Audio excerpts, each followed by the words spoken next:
Looking after your lungs. Yeah, let's talk about it.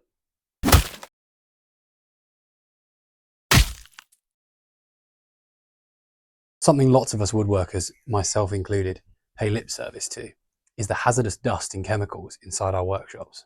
We're all really good at knowing where the big spinny sharp things are, like blades. But even then, table saw blades cause a whopping 30,000 injuries per year. But something we so often overlook is dust and hazardous materials. Whether that's because it's an old habit and we've never worn a dust mask, or because we're afraid of being laughed at by people who've never worn a dust mask before, or whether it's because we prioritise spending our money on bigger and better tools for the projects we're working on. I'm particularly guilty of that one. Sawdust is a byproduct of woodworking. All woodworking produces it, but power tools and large machines, such as sanding or using a miter saw, are particularly bad for creating fine particles of dust and throwing them up in the air, where we can potentially inhale them. So let's talk about the dangers of sawdust and other chemicals like epoxy, and the steps we can take to protect ourselves against it, both by minimising the risk and using things like respiratory protective equipment, or RPE. This is particularly important to me because last year I collapsed and was rushed to hospital and then spent a week on a respiratory ward in a pretty bad way. I had severe pneumonia, which wasn't woodworking related, but as a previously fit and healthy 30-year-old, it made me realise just how fragile we are when our respiratory systems are compromised. And as a result of that, I have to be much more careful with my lungs. And that inspired me to make this video and help raise awareness of something I see as a super important issue, so that we can all enjoy our hobbies safely and hopefully for longer. First things first, this is not official or legal guidance or advice because I'm not qualified to give it. This is just information I found from my own research, and I'll make sure to link all the articles I've used in the description below, and in the pinned comments I'll put the timestamps so you can navigate this video as you wish. But today we're going to talk about the dangers posed by dust and other chemicals, the hazards they pose to your health, how you can test your workshop to see if it's safe, and evaluate different methods you can use to protect yourself and minimise your exposure and keep your risk as low as reasonably possible. So just what are the dangers of dust? Well, the Health and Safety Executive, or HSE for short, are Britain's national health and safety regulators, and they say that carpenters and joiners, or woodworkers, are 4 times more likely to develop asthma or other respiratory conditions as opposed to other workers. The US equivalent, the Occupational Health and Safety Administration, or OSHA, state that wood dust is a known carcinogen, i.e. something that causes cancer, particularly nasal cancer and other respiratory-based cancers.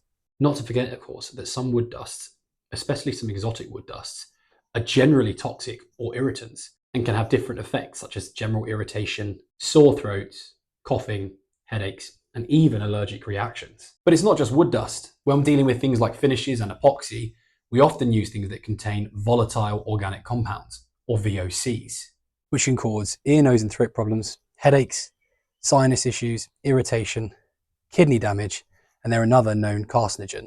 Again, that's something that causes cancer. There are some low VOC products out there.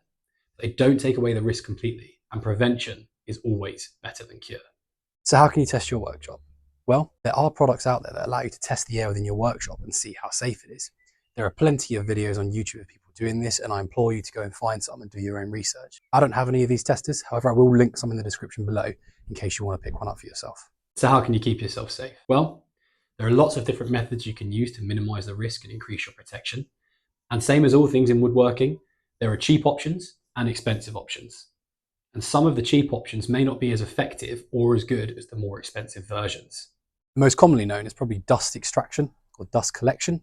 These are the big air filters people have, or the pipes running all over their workshops, leading to a dust collection system in the corner. Regular watchers of my channel will know that I don't have any of these, and I only use my power tools outside because I'm unable to install one. Because frankly, my workshop is just a poorly built conservatory, and I couldn't hang an air filtration system from the ceiling. However, working outside hugely limits my ability to complete projects on time, because any heavy rain, snow or wind means I need to stop. Something that's incredibly frustrating when I'm working on a time frame. But after the big machines, we can look to things like respiratory protective equipment, like masks. These 3 items in front of me are all various kinds of masks or visors or protective systems, but they're all built for a different purpose and offer different levels of protection. When talking about RPE for dust masks, the most common thing you'll see is an FFP score for a filtering facepiece, like these masks here. Although there are now some fully enclosed systems available, like this one, and these are scored on a TH system. You can also get surgical masks, and these were very popular during COVID, but as I'm looking at DIY and woodworking, we won't be including them in today's video. Now, although these are FFP rated masks, and this is a TH rated system, all of these can be scored by their ABF, or assigned protection factor. And all this number means is how many times more protected you are than if you weren't wearing the RPE. So for example, an AP for 10 means the user is 10 times more protected than someone who isn't using that piece of RPE equipment. When talking about filtering face pieces, like these masks here, the number refers to the effectiveness of filtering dust or airborne particles. The higher the number, the more efficient the system is. Most cheap option woodworking masks or dust masks that you'll see are either rated FFP2 or FFP3. On the other hand, TH refers to a completely enclosed system, and these are scored as TH1, 2, or 3, with the TH number referring to how much inward leakage there can be on these systems. So now that we've talked about the dangers of dust and other chemicals, let's look at the options we've got available to us. But just before we do that, why not click that like button and smash the share button and send this to your other woodworking friends? It will help raise awareness of an extremely important and not often talked about enough issue, and could potentially save someone's life in the long run. Additionally, if you aren't already subscribed to my channel, I'd hugely appreciate it if you could go right ahead and click that subscribe button. It really helps my little channel grow and helps me share my journey and learning process with other woodworkers and DIYers out there. Thanks very much, and let's get back to the video. So when it comes to respiratory protection, let's go from the cheapest to the most expensive option. The cheapest option is, of course, working outside. However, this still doesn't eliminate the risk entirely, and airborne dust particles can still be inhaled by you and get into your lungs. I work outside because, as I've discussed before, I don't have an option for internal air filtration. However, I always combine that with some form of actual RPE. Next, we have a P2 mask, commonly known as the dust mask. This is one of the lower end ones, and these are super cheap disposable masks that you can get from any big box store. An FFP2 mask provides protection against slightly toxic materials and larger particles of between 2 and 5 microns.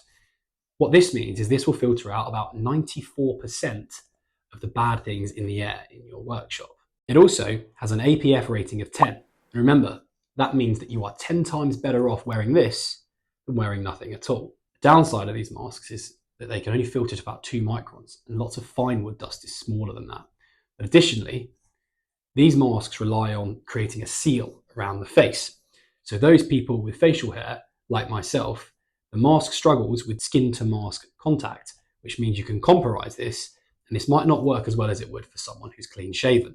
FFP2 masks are best for things like nuisance dust, i.e. when you're cleaning out an old shed and there's going to be some stuff in the air, but nothing particularly dangerous that you're aware of. These are probably good for DIY, not for woodworking. So let's set these aside and move on to something with a little more punch. So next, let's look at an FFP3 mask. You can get loads and loads of cheap P3 masks like this one on the market for excellent prices. I think this one cost me about £15, and it's reusable with a push to check filter to see if it's still working or if it needs to be replaced. These can filter up to 99% of the bad things in the air, and they're better with VOCs and chemicals than the FP2 masks.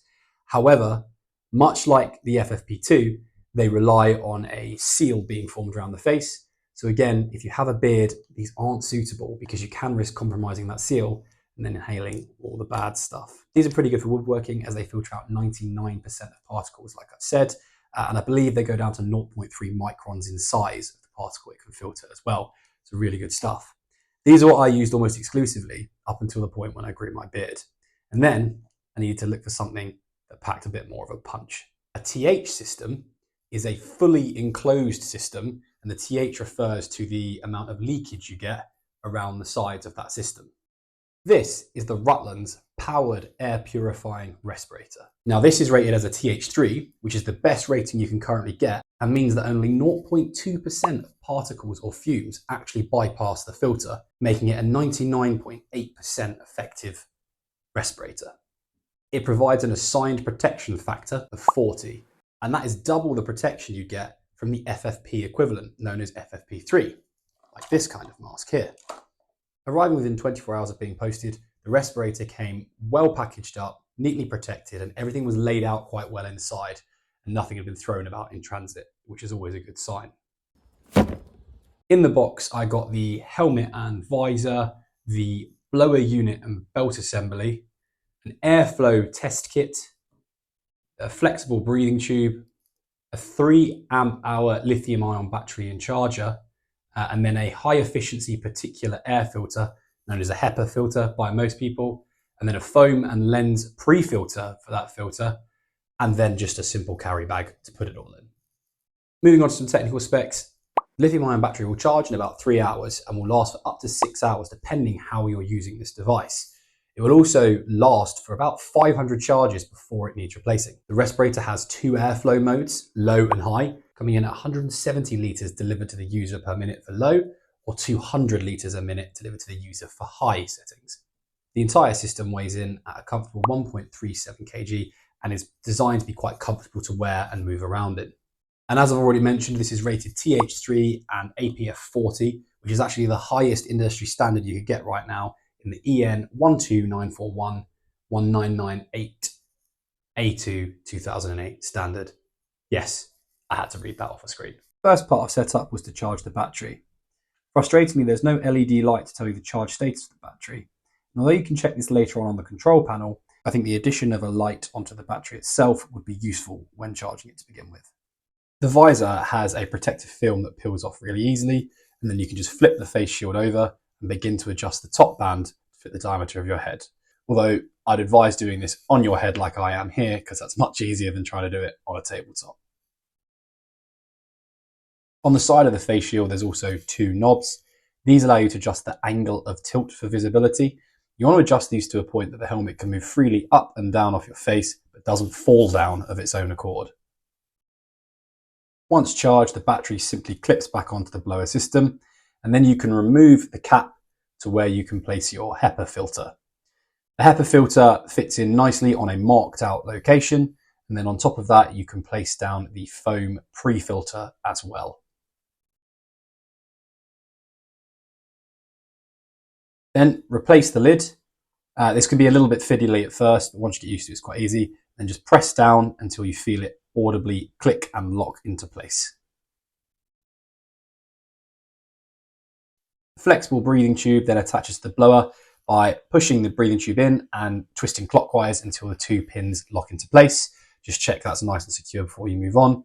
And then you can attach the breathing tube to the face shield by a threaded attachment, and you just screw this on. Again, check it's nice and tight before you move on.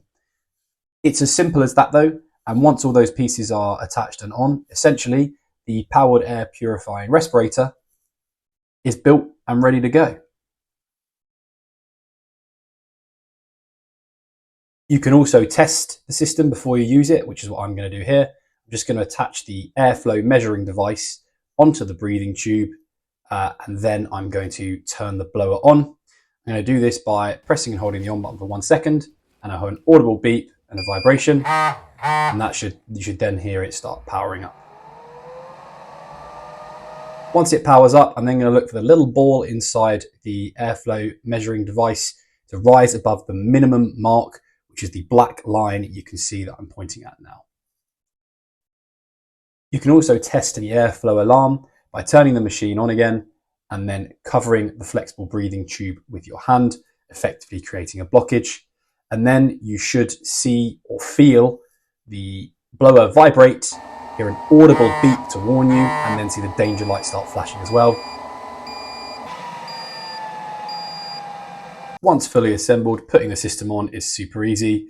You simply pick up the belt assembly, clip it together and adjust it to the right size of your waist. And then you can pop the face shield and visor on with the pre-adjusted diameter for your head like you used earlier, pull it down, and then tighten up the drawstring at the bottom to create an enclosed environment. Then it's simply a case of switching on the system and you're ready to go. So when it came to testing out the mask, I decided to test it on my table saw, my bandsaw, and then some heavy duty sanding of a sapele mallet that I'm making. and I found it really comfortable to wear, to be honest. I didn't particularly notice I was wearing it, which is always a good sign. I could feel the clean air coming in, and I didn't get that telltale tickle in the back of my throat that normally tells me when a mask has sort of failed and there's dust getting into my respiratory system. Once the blower was turned on, there were no signs of fog on the face, and I was able to see my work really clearly the whole time. It's currently retailing about £295. But to be honest, I'm really impressed with this. It's easy to use and set up. It provides multiple options for testing so you know that it's safe to use before you start your project. It's comfortable to wear, it doesn't get in the way, and it's not going to break the bank. Don't get me wrong, there are a couple of things that could be improved on it, such as an LED on the battery so that you know if it's charged or not before you stick it back onto the filter system and blower, but nothing's perfect. Additionally, I found that I need to use in-ear ear defense because I couldn't get my over-ear defense on whilst wearing the respirator, but that's a small price to pay for looking after my lungs as far as I'm concerned. Being a fully enclosed system means it's highly suitable for people with facial hair like myself, whereas an FFP3 style mask relies on skin to mask contact to form a seal. This doesn't need to do that because you're in an enclosed system, which makes it safer overall for me and makes me feel more comfortable than if I had to use something like this. So overall, I think this is totally worth the money. You can't put a price on safety at the best of times, but this is mid-range, mid-budget. It's not going to break the bank, but it's going to significantly reduce your exposure as opposed to some other options out there on the market. I'll make sure to leave a link to these below in the description in case you want to check one out for yourself. So that's it. I hope at the very least this video has inspired you to go out and conduct some of your own research, or perhaps evaluate the RPE you're currently using and see if you can protect your lungs any better. But please, let me know in the comments below, what do you think of this? What system are you currently using? Or perhaps you've got information you can share that will benefit all of us. Please, I implore you, share any information you have in the comments below. Let's make this video a hub where woodworkers can come, learn, and gain the information they need to make an informed decision about what's best for their safety. And together, we can help make woodworking a safer hobby for everyone. Thank you so much for watching. Please subscribe if you haven't already. If you'd like to check out some other woodworking videos, why not take a look at this one here? Not your thing? How about this one? Thanks very much for watching, and I'll see you on the next video.